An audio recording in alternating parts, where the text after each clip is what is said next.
Welcome, travelers of the night. Tonight, three Uber drivers take us on unforgettable journeys into the unknown. Beneath friendly ratings and polite small talk, something dark festers in the back seat. Lock your doors, fasten your seatbelt, and prepare for a ride that veers off the road of reason into chilling encounters. Peter always preferred the late shift as an Uber driver. He enjoyed the peace of city streets after midnight. Fewer traffic jams, less hustle, more tips from grateful night owls. In the neon haze of empty avenues, he felt a calm that day shifts never allowed. The night carried a quieter hum, like a secret heartbeat of the city that only a few people bothered to notice.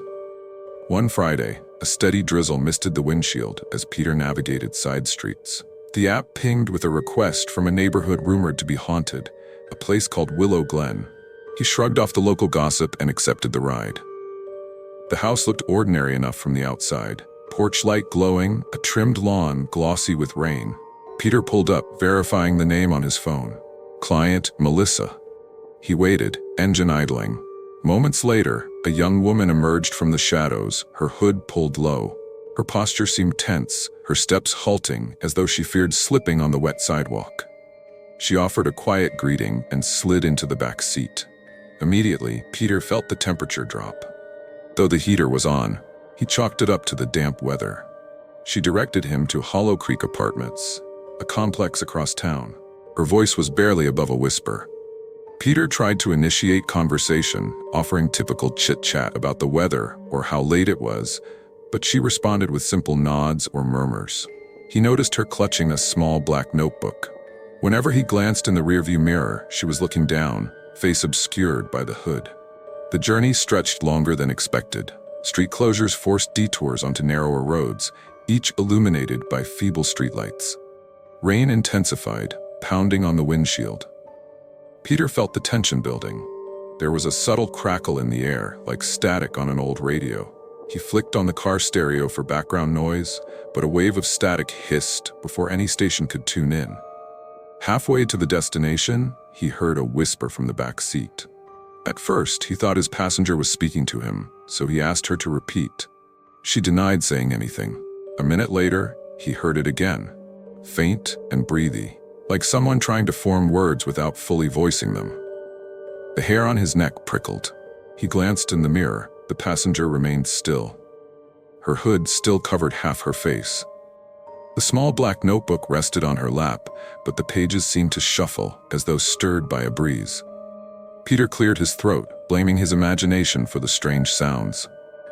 The route soon directed him down a road lined with massive willow trees. Raindrops glistened in the headlights, forming an almost surreal tunnel of leaves and shadows. The car slowed as Peter steered carefully around puddles. Then the whisper rose again, distinct enough to catch his attention. "Where are we?" The voice wasn't his passenger's. It sounded cracked, as though coming from old vocal cords. He forced himself to glance back, fully expecting his passenger to be speaking. Instead, she was seated motionless, lips pressed together. She seemed unaware of the disembodied voice. Anxiety ratcheted up. Peter's heart thumped. Was the voice from the stereo? The radio was off, replaced by total static when he'd tried earlier. He tried to act casual, focusing on the road. Perhaps stress and poor sleep had produced an auditory hallucination. After all, the night was rainy, the hour late. He tried to center himself, forcing a calm breath. They reached Hollow Creek Apartments with relief. The complex was shrouded by tall hedges, the walkway lit by a single flickering lamp. As Peter pulled up, the woman passed him a 20, refusing change. She quietly thanked him, stepped out of the car, and headed toward the building. Peter watched her vanish into the gloom. He let out a shaky sigh, hoping the odd night was over. But to his shock, the Uber app pinged again, a new request from the exact same location, Willow Glen. That neighborhood was at least 20 minutes back, especially with the current weather. He debated ignoring it, but something compelled him to accept. Telling himself it was just one more ride, he turned the car around. Driving back, he noticed a faint odor in the cabin, earthy like damp leaves or old paper. He rolled down his window a crack, trying to air out the space. The voice started again, but now it was a series of faint moans or sighs. His pulse quickened. He peered at the rearview mirror. The back seat was empty. Even so, the presence felt tangible, as though something or someone lingered just beyond his sight. When he arrived at the pickup address in Willow Glen, no one stood outside. The house he faced was dark, no porch light, no visible signs of life. Confused, he double-checked the app details. The name on this request was Melissa again. The same passenger? Baffled, he waited 2, 3, 5 minutes. No one emerged. Rain battered the roof.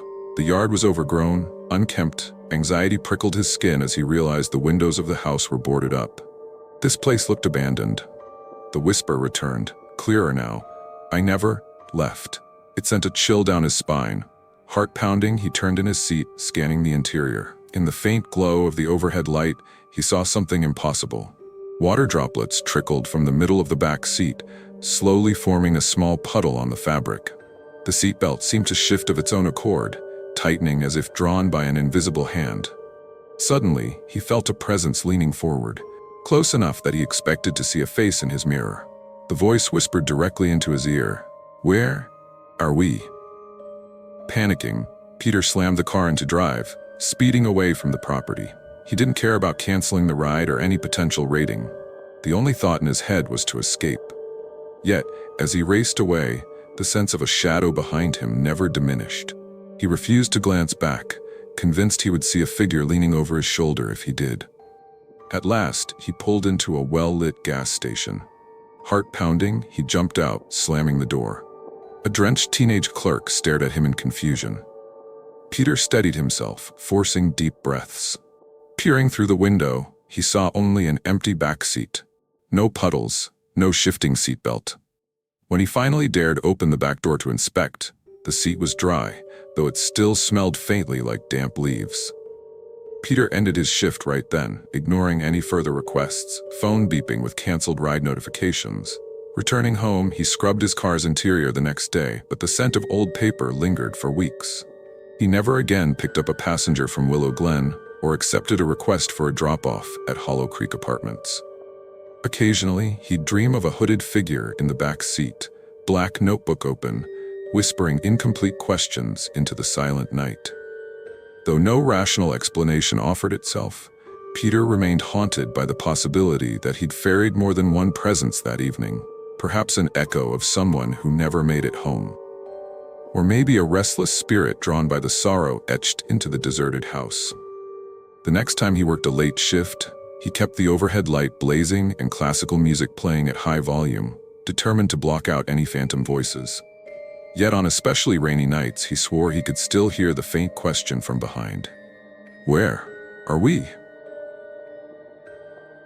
Monica began driving for Uber as a way to pay off student loans. She liked the flexibility. Working late shifts usually meant she could focus on her studies during the day and rake in extra cash from bar hoppers at night. Her usual route spanned the downtown clubs to the suburban edges, occasionally venturing to more isolated neighborhoods. She prided herself on calm composure, no matter how rowdy or strange her passengers got. One Friday night, a full moon illuminated the empty highways. Monica zipped through neon-lit blocks, picking up the usual stream of tipsy nightclubbers. The air was humid and electric, as if a thunderstorm hovered on the horizon. Around 1 a.m., she received a request from an unfamiliar part of town known for industrial parks and warehouses. The passenger's name was simply M. Driver. She pulled up to a deserted intersection flanked by dark warehouses with corrugated metal walls. A single street lamp buzzed overhead, casting a sickly yellow glow on broken pavement. There was no one in sight. Puzzled, she rolled down the window, scanning the silent blocks for a figure waiting in the shadows. She considered canceling.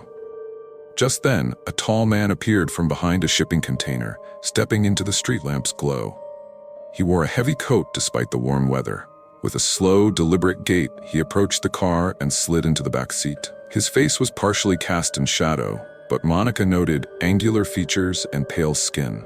Something about his presence felt off, the way he held himself too still, the way his gaze flickered to the rearview mirror, but never lingered. She politely asked if he was M. Driver. The man nodded once, offering no further introduction. His voice was low as he directed her to an address on the outskirts of the city, a place called Willow Hills Cemetery. A spike of unease shot through Monica. She told herself it was just a normal ride. Maybe he was visiting a grave or attending some after-hours event. Determined not to judge, she accepted the route. The roads led them away from the city lights into a more rural stretch. Pavement gave way to narrower lanes flanked by empty fields. Silence weighted the air. Monica tried casual conversation, asking if he'd had a good evening. The passenger barely responded. She checked the rearview mirror occasionally, feeling uneasy about how little he moved. He appeared to be studying her with unwavering attention, though it was hard to read his expression in the dim light. A sensation of being watched crept over her. As they neared Willow Hill Cemetery, the moon vanished behind dark clouds. A sudden hush fell over the farmland, broken only by the hum of the car's engine. The cemetery gates stood open. Beyond them, silhouettes of tombstones rose against the night sky. At the passenger's request, she pulled over near a narrow gravel path. He whispered a thank you, hoarse as though from disuse, and exited, heading into the graveyard without another word.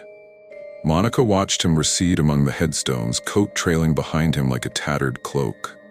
Though unsettled, she chalked it up to an odd fare. She ended the ride and started to drive away. But the app chimed with another request from the exact same location. Confused, she checked the passenger name. Still M. Driver. Her heart pounded. Was he messing with her phone? She looked back toward the tombstones. No sign of him. The request timed out. She took a shaky breath, driving several yards toward the exit. But the app chimed again. Same request, same name. This time, she felt something akin to panic. She wanted to ignore it, but couldn't stop her curiosity.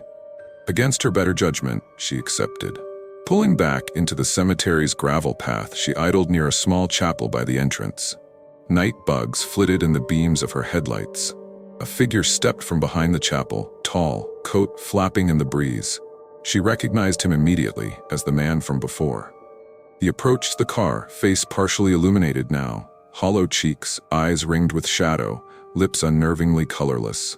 He got in the back seat again, as if nothing unusual had occurred. The air in the car felt colder, prickling Monica's skin. She managed a trembling question. "Did you forget something?" He tilted his head, quiet for a moment, then muttered an address that sounded familiar, her own street. She froze, checking her phone to confirm. Indeed, the pinned location was only a few blocks from her apartment. Alarmed, she asked how he knew this address. He simply repeated it, each syllable a stark echo in the enclosed space. She found herself driving almost on autopilot, fear slicing through her rational mind. The route led them along winding roads, away from the cemetery. She didn't know whether to call the police or keep driving. Was he dangerous or simply lost? A short time later, the city lights reappeared. The roads turned more familiar, passing storefronts. Monica recognized from her daily commute. The passenger stared out the window, face unreadable. Her phone screen flickered, glitching as though a call was trying to come in. The passenger's reflection in the window looked blurred, as if the glass couldn't hold his image. Tension coiled in her chest with each passing mile. They reached her neighborhood, halting at a four-way stop near her building. The passenger spoke again, voice like a hollow rasp. "This place is known to me." His tone carried a finality that made Monica's heart race. He directed her to park near the corner. She did, heart pounding, bracing for something unimaginable. But he said nothing more, handing her a single bill, an old, tattered note that looked out of circulation for decades. Then he exited the car, closing the door with eerie softness. Before she could protest or question, he vanished into a narrow alley. Monica jumped out, intending to confront him about how he knew her address. But the alley was empty, except for a slight breeze stirring trash. No footprints, no sign of life. She returned to her car, dread gnawing at her. The outdated bill in her hand felt damp and cold, the ink almost smudged beyond recognition. Its date seemed from another era entirely, a clue that made no rational sense. Nerves frazzled, she drove home, locking her doors behind her. All night, sleep eluded her. The phone app showed the completed trip, but no fare was registered, only an error message. The next day, she tried sharing the story with friends, but it sounded too bizarre for them to take seriously. She researched the name M. Driver, checking old news articles, but found nothing conclusive. She discovered a single obituary for a man with a similar name who died in the 1970s, buried in Willow Hill Cemetery. From that night on, Monica noticed small, inexplicable things. Her car's back seat sometimes felt icy, and the overhead light would flicker as if someone was stepping inside. Once, on her porch, she found footprints that led to her front door, then vanished. She eventually changed her phone number, moved apartments, and stopped driving at night altogether. Yet each time she turned a corner in her new neighborhood, she half expected to see him. Tall, silent, coat trailing behind him, waiting for a ride only she could provide. The ghost of a passenger that refused to rest, determined to traverse the city streets in search of a final destination she dared not imagine. Hannah took up Uber driving as a part-time gig after losing her corporate job. Being a night owl, she enjoyed the neon-lit vibe of the city's club district. She'd ferry people to hotel lobbies, 24-hour diners, and late-night concerts. The routine was straightforward and usually safe. She rarely refused a ride unless her instincts screamed otherwise. Late one Saturday, she received a request from an upscale bar on the city's riverfront. The passenger's name was Alicia. Upon arriving, Hannah was impressed by the bar's facade. A polished stone exterior, tinted windows, and doormen wearing crisp suits. She half expected a lively group to spill out. Instead, only one figure appeared, a slender woman with short hair and strikingly pale skin, dressed in a stylish black coat. She seemed almost too calm for someone exiting a late-night bar. Hannah greeted her with typical friendliness. Alicia offered a cordial smile and slipped into the front passenger seat, explaining she got motion sickness in the back. She typed in a destination across town, a trendy loft building. As they drove, Alicia chatted about the bar, praising its ambience. Yet something about her tone was slightly off. Her eyes darted to each passing alley, each dark corner, as though she expected something to jump out. 15 minutes into the trip, Alicia's phone rang. She answered quietly, voice tinged with urgency. "No, I'm not there anymore," she murmured. "I'll explain later." Then she ended the call, biting her lip. Hannah considered ignoring it, but gently asked if everything was okay. Alicia hesitated, then confided that she'd been receiving threatening messages for weeks from an unknown number claiming to follow her every move. She suspected she was being stalked. Hannah felt sympathy, offering that if Alicia needed to go to the police station instead, she'd accommodate. Alicia waved it off, insisting she just wanted to get home. But tension filled the car, as though the air thickened with watchful unease. The city lights blurred past in a kaleidoscope of neon, and for a moment, Hannah had the sense they were driving in a vacuum, separate from the real world. Soon, Alicia asked Hannah to take a detour through a less-traveled neighborhood, claiming she needed to pick up something from a friend. Hannah followed the directions, though the roads became darker and emptier, lined with abandoned storefronts. Eventually, they reached an old gas station, its windows boarded, the sign missing letters. Alicia insisted her friend lived in an apartment above the station. She asked Hannah to wait for just a moment while she ran inside. Hannah watched Alicia disappear into a side entrance. Minutes crawled by. She checked the time, nearly 2:30 a.m. She considered messaging Alicia, but the passenger had left her phone on the seat, probably by accident. Concern mounted. The entire area felt unnervingly silent. Then, a black SUV pulled up, parking a few yards behind Hannah's car. Its headlights remained off, but she sensed someone watching.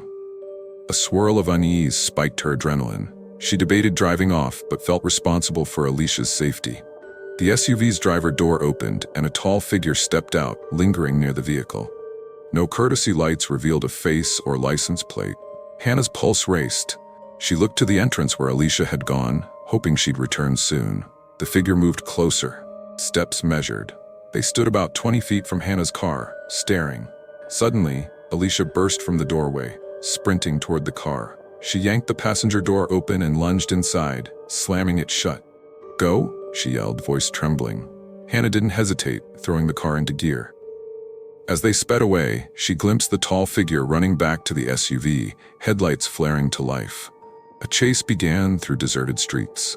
Alicia gasped for breath, tears welling up as she explained that her friend was nowhere to be found, and the building looked abandoned. She believed the man outside was the stalker who'd been haunting her for weeks. Hannah wove the car around corners, heart hammering. The black SUV kept pace, its engine roaring. Alicia urged Hannah to lose them. In a moment of clarity, Hannah recalled a maze-like block of industrial alleys nearby. She steered into them, lights off, weaving through narrow corridors flanked by loading docks. The SUV's headlights flickered in pursuit, occasionally glimpsed in Hannah's rearview mirror. At one junction, she veered behind a row of dumpsters, cutting the engine. Both women held their breath as the SUV roared past, missing them. Relief surged, but Alicia's hands shook violently. She said the stalking began as cryptic texts and calls, then escalated into sightings near her workplace. She never imagined it would involve a car chase. Hannah suggested calling the police. Alicia nodded, rummaging for her phone, realizing with dread she'd left it in the car earlier. Now she clutched it, trying to dial 911. The screen displayed no signal in this industrial dead zone. Steeling themselves, they waited 10 minutes. When no sign of the SUV returned, Hannah started the engine and crept out. Dawn neared, a pale glow on the horizon. Alicia asked to be dropped at a 24-hour diner, a public place she believed would be safer. Hannah agreed. They arrived as the first hint of sunrise tinted the sky. The diner's fluorescent sign buzzed overhead. Alicia thanked Hannah profusely, offering a hefty tip. She apologized for dragging Hannah into such a nightmare. Before stepping out, Alicia scribbled her number, urging Hannah to text if she wanted to file a joint police report. With that, she slipped inside, the diner's neon lights flickering on her anxious face. Hannah sat in the parking lot for a moment, mind spinning. She stared at the scrawled number. Part of her wanted to drive straight to the police station, but exhaustion and nerves demanded rest. As she pulled away, her phone buzzed with a new message. "Thank you for saving me tonight. Be careful. They might have seen your plates." It came from an unrecognized number. She suspected Alicia had just texted from a different phone. That last line sent chills through Hannah's core. She resolved to speak to law enforcement as soon as possible to ensure her name and license weren't compromised. She ended her shift, heading home. Even in the safety of her apartment, she felt eyes on her, as though the black SUV could appear outside her window at any moment. She barricaded her door, phone clutched in hand. Sleep was elusive. Days later, Hannah discovered Alicia's phone number no longer worked. The user was out of service. She never found out if Alicia reported the stalker or vanished into a new life. Though the single unnerving night was enough to make Hannah question every late request, she still drove occasionally, just never in that region after dark. Whenever she passed an abandoned lot or locked-up warehouse, the memory of the pursuit ignited her senses, reminding her that real-world horrors sometimes lurk in the back seat or loom in the rearview mirror. And a routine ride can slip into a life-or-death escape with one wrong turn. And so ends our journey through the streets after dark. 3 Uber stories that prove the roads can hold horrors far beyond traffic jams. Thank you for riding along. But remember, next time you hail a ride, the simplest trip could unravel into a nightmare. Until we meet again, ride carefully.